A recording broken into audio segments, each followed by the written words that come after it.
Hello everyone, welcome back to my YouTube channel Medical Field Guidance. So guys, इस video में मैं आपके जो कमेंट्स में आपने मुझसे क्वेश्चन पूछे उनके आंसर करूंगी।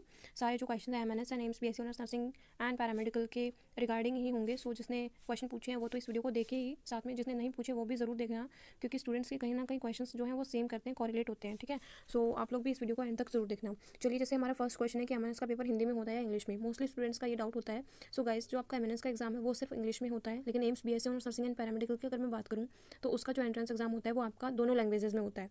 इसमें एमएनएस में आपका सिर्फ इंग्लिश होता है। ओके, नेक्स्ट है मैम, बेसिक रजिस्ट्रेशन के कितने दिनों बाद तक ईमेल आता है कि फॉर्म रिजेक्ट हुआ है या नहीं।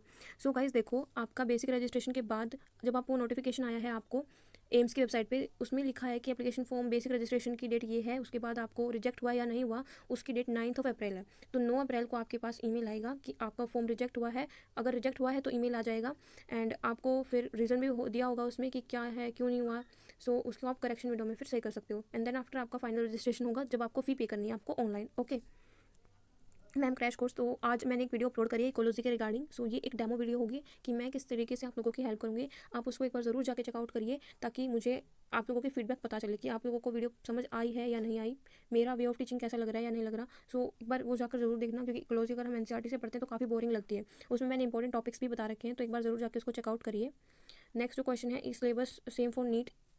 तो हाँ, AIIMS BSc honours nursing and paramedical का जो सिलेबस है नीट के जैसा ही होता है पैरामेडिकल का, बट बीएससी ऑनर्स नर्सिंग में आपका जीके भी इंक्लूडेड होता है। नेक्स्ट है पीवाईक्यू कहाँ से मिलेंगे। पीवाईक्यू नहीं मिल सकते हैं क्योंकि ऑनलाइन एग्जाम होता है। सो ऑनलाइन एग्जाम होने की वजह से जो आपका पेपर है वो तो किसी को मिलता नहीं है, एंड जो कुछ स्टूडेंट्स होते हैं उनको मेमोरी बेस्ड क्वेश्चंस याद रहते हैं। सो अगर किसी ने एग्जाम दिया हो AIIMS BSc nursing and paramedical का, उससे आप कॉन्टैक्ट कर सकते हो, उनसे बातें कर सकते हो, सो दैट आपको आइडिया लग जाए कि कौन सा टॉपिक आपके लिए इंपॉर्टेंट है। इंपॉर्टेंट टॉपिक के रिगार्डिंग मैं एक वीडियो अपलोड करूँगी, सो उससे आपको काफ़ी हेल्प मिलेगी I think. Physics MCQ for AIIMS BSc, अच्छा ये उनके रिगार्डिंग है। मैंने आपको एक कम्युनिटी टैब में बोला था कि आपको नेक्स्ट वीडियो किस टॉपिक पे चाहिए, सो आप लोग इस वीडियो के कमेंट में मुझे बता सकते हो। सो ये मैं जल्दी करूँगी। नेक्स्ट है, सभी एम्स कॉलेज में एक ही टेस्ट से सिलेक्शन होता है क्या। हाँ, जो मैंने अभी बताया है ये कि प्रीवियस वीडियो में शायद मैंने ये बता रखा है कि जो आपका AIIMS BSc nursing and paramedical का टेस्ट है वो तो अलग अलग होता है, एप्लीकेशन फॉर्म अलग अलग फिल होते हैं। लेकिन जैसे पैरामेडिकल 3 एम्स में होता है तो उनके लिए अलग, उन तीनों एम्स के लिए आपको अलग अलग फॉर्म फिल करने की ज़रूरत नहीं होती है, एक ही फॉर्म से होता है। नेक्स्ट है मैम, एम्स पैरामेडिकल कोर्स के लिए सेपरेट से फॉर्म फिल करना होता है क्या। सो हाँ, अलग से सेपरेट फॉर्म फिल होता है उसके लिए। अगर आप बीएससी नर्सिंग एंड पैरामेडिकल दोनों कर रहे हो तो आपको दोनों का एप्लीकेशन फॉर्म है अलग अलग फिल करना होगा। नेक्स्ट है, प्लीज़ आप 10 क्वेश्चन जीके का क्वेश्चन भी तैयार करा दीजिए। देखिए, ऐसा नहीं है कि मैं आपको फिजिक्स केमिस्ट्री कंप्लीट ही कराऊंगी, आपको मुझ पर ही डिपेंड होकर रहना होगा। ऐसा नहीं है, आपको एनसीईआरटी पढ़नी है, खुद से भी एफर्ट लगाने होंगे। नेक्स्ट बात करते हैं, मैम आप प्लीज़ ये बता दो कि इसका एंट्रेंस एग्जाम कैसे होता है। आपको एप्लीकेशन फॉर्म फिल करना होगा, एडमिट कार्ड आएगा, एंट्रेंस एग्जाम होगा। सिलेबस में आपका 11th-12th की पीसीबी होती है in paramedical and BSc nursing. BSc nursing में आपका 10 मार्क की जीके भी इंक्लूडेड होती है। नेक्स्ट है आपका मैम, करंट अफेयर कब तक के पढ़ें। देखो, अगर आप किसी भी एंट्रेंस एग्जाम की प्रिपरेशन कर रहे हो, चाहे फिर वो आपका वो डिफेंस का एग्जाम हो या फिर कोई भी अदर एग्जाम हो जिसमें आपका करंट अफेयर आता है, तो मोस्टली आपको एडवाइस मिलती है कि आप 6 मंथ के जो करंट अफेयर है वो करिए, प्रीवियस 6 मंथ के। सो गाइस देखो, ये आपका जैसे मान लो 30 क्वेश्चन आते हैं करंट अफेयर के, 30 क्वेश्चन में से 25 आपके प्रीवियस 6 मंथ के होते हैं, एंड जो 5 क्वेश्चन होते हैं वो प्रीवियस ईयर के होते हैं। प्रीवियस ईयर से मेरा मतलब है कि जैसे आप 2021 का कोई एग्जाम दे रहे हो, सो आपको पूरा 2020 भी करना होगा, उससे वो 5 क्वेश्चन आते हैं। ठीक है, सो मेजोरिटी आपकी 6 मंथ की होती है, लेकिन वैसे पूरा साल इंपॉर्टेंट ही होता है अगर आपको 30/30 चाहिए तो। नेक्स्ट जो क्वेश्चन है, मैम आप एम्स के स्टूडेंट हो। हाँ, मैं एम्स की स्टूडेंट हूँ, second year BSc honours nursing student from AIIMS Bhubaneswar. Ma'am AIIMS में 12th की फिजिक्स केमिस्ट्री आती है क्या। मैंने सिलेबस देखा है तो उसमें नहीं, ऐसा नहीं है। मैंने ये प्रीवियस वीडियो में भी आपको बताया था कि गूगल पे ऐसा शो होता है, जब हम AIIMS BSc honours nursing and paramedical का सिलेबस देखते हैं, सर्च करते हैं, तो वहाँ पे बहुत कम टॉपिक दिखाते हैं। लेकिन ऐसा नहीं है, आपकी 11th-12th की कंप्लीट पीसीबी आती है। 12th का 60% पोर्शन होता है एंड आपका 11th का 40% पोर्शन होता है। सो ऐसा नहीं है कि सिर्फ 12th का करने से हो जाएगा सिलेक्शन, ऐसा नहीं है। आपको 11th का भी पढ़ना पड़ेगा इक्विवेलेंट, अगर सिलेक्शन चाहिए है तो। सो क्योंकि बहुत ज़्यादा बच्चे पार्टिसिपेट करते हैं, तो अगर आपने 11th या 12th में से एक का पढ़ा, तो और बच्चे तो होंगे जिन्होंने 11th एंड 12th दोनों का पढ़ा होगा, उनके मार्क्स ज़्यादा आएंगे, कट ऑफ पे उनको ही एडमिशन मिलेगा। तो ये बात है एक। नेक्स्ट है, the I can't understand how I study physics help. So देखो, फिजिक्स में आपको एनसीईआरटी ही पढ़नी है, इंडेक्स क्वेश्चन सोल्व करो, एंड कुछ बेसिक क्वेश्चन होंगे वो मैं अपने वीडियो के थ्रू आपको प्रोवाइड कर दूंगी, जिससे आपको हेल्प मिल जाएगी। Okay, when you upload the crash course video, आज मैं इकोलॉजी की वीडियो अपलोड कर दी है मैंने, अभी होने लग रही है, तो आप जब भी हो जाए आप उसको एक बार जरूर चेकआउट करिए। एक डेमो वीडियो होगी, उसके बाद अगर आपको वीडियो अच्छी लगे तो आप मुझे कमेंट सेक्शन में जरूर बताना कि मैं किस टाइप से पढ़ा रही हूँ, आपको अच्छा लग रहा है नहीं। इकोलॉजी बोरिंग होती है अगर हम एनसीईआरटी से पढ़ते हैं तो आप लोग एक बार उसमें ज़रूर बताना कि वो मैं कंटिन्यू करूँ कि नहीं करूँ, कि मैं पता चले कि मैं क्रैश कोर्स की पूरी 1-1 घंटे की वीडियो बना रही हूँ और आपको उसमें कोई इंटरेस्ट ही नहीं आ रहा। ठीक है, तो आप जितना हो सके उस चीज़ को शेयर कीजिए। Anju Dina, thank you for this compliment. मैं बिहार का भी। सो मुझे नहीं पता कि आप क्या क्वेश्चन पूछ रहे हो रेनू कुमारी, समझ नहीं आ रहा, कंप्लीट लिखो। काजल केर, मैम ओबीसी वालों को 100 में से कितने मार्क्स लाने होते हैं सिलेक्शन के लिए?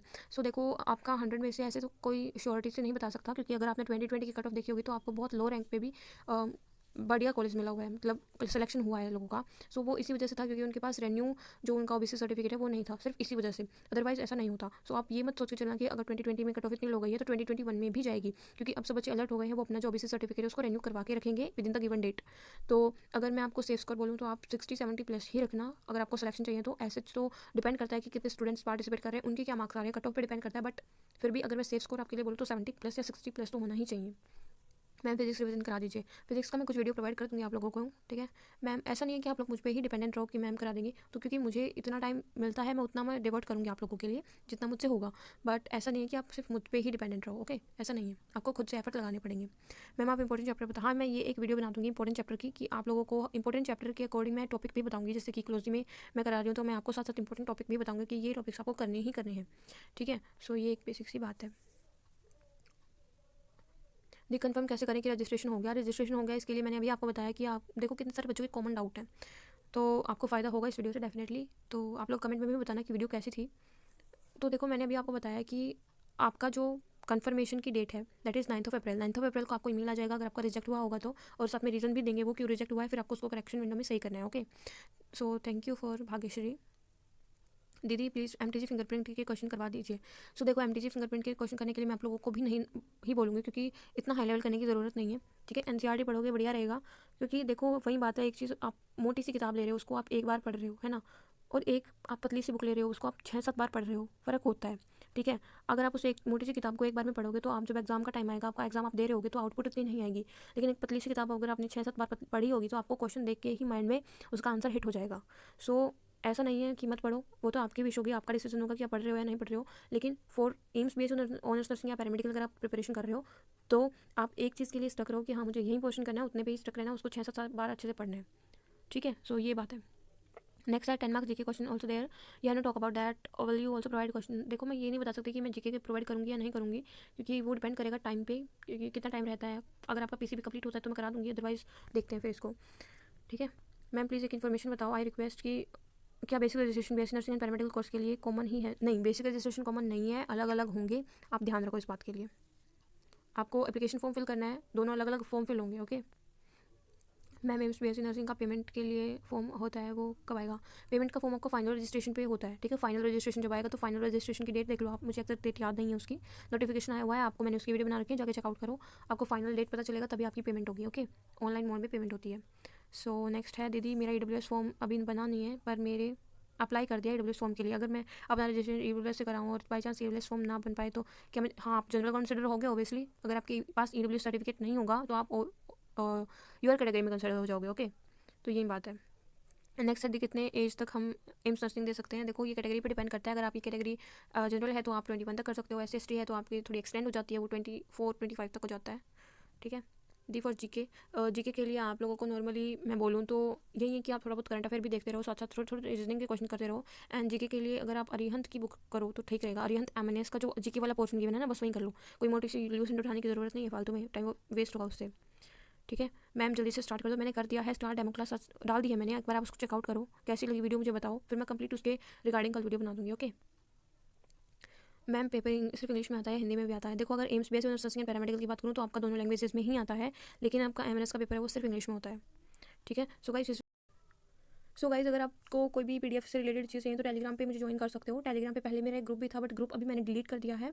सो अभी सिर्फ चैनल है, तो आप मुझे चैनल पे ज्वाइन कर सकते हो। ग्रुप वीडियो में इतना ही क्वेश्चन डिस्कस होंगे, वरना बहुत ज़्यादा लंबी वीडियो हो जाएगी। And thank you for your sweet compliment जो आप मुझे देते हो, जिससे मुझे मोटिवेशन मिलता है वीडियो बनाने के लिए। So thank you for watching this video guys. अगर आपने मेरे चैनल तक सब्सक्राइब नहीं किया तो प्लीज़ कर लीजिए, एंड नोटिफिकेशन बेल आइकन को भी प्रेस कर लीजिए, ताकि मैं जब भी वीडियो अपलोड करूँ आप लोगों को मिल जाए। और अगर आपका और कोई डाउट है तो आप मुझे इस वीडियो के कमेंट सेक्शन में पूछ सकते हो, मैं ऐसे 1 या 2 दिन में जो है डाउट से रिलेटेड वीडियो बनाऊंगी, जिसमें आपके जो डाउट्स हैं वो मैं कवर कर लूँगी, ओके। तो आप इस वीडियो में मुझसे कोई भी डाउट आपका कमेंट बॉक्स में पूछ सकते हो, एंड मेक श्योर कि जो आपका डाउट हो वो एमएनएस एम्स बेस्ड नर्सिंग से ही रिलेट करता हो या फिर पढ़ाई से रिलेट करता हो, okay. So thank you for watching this video.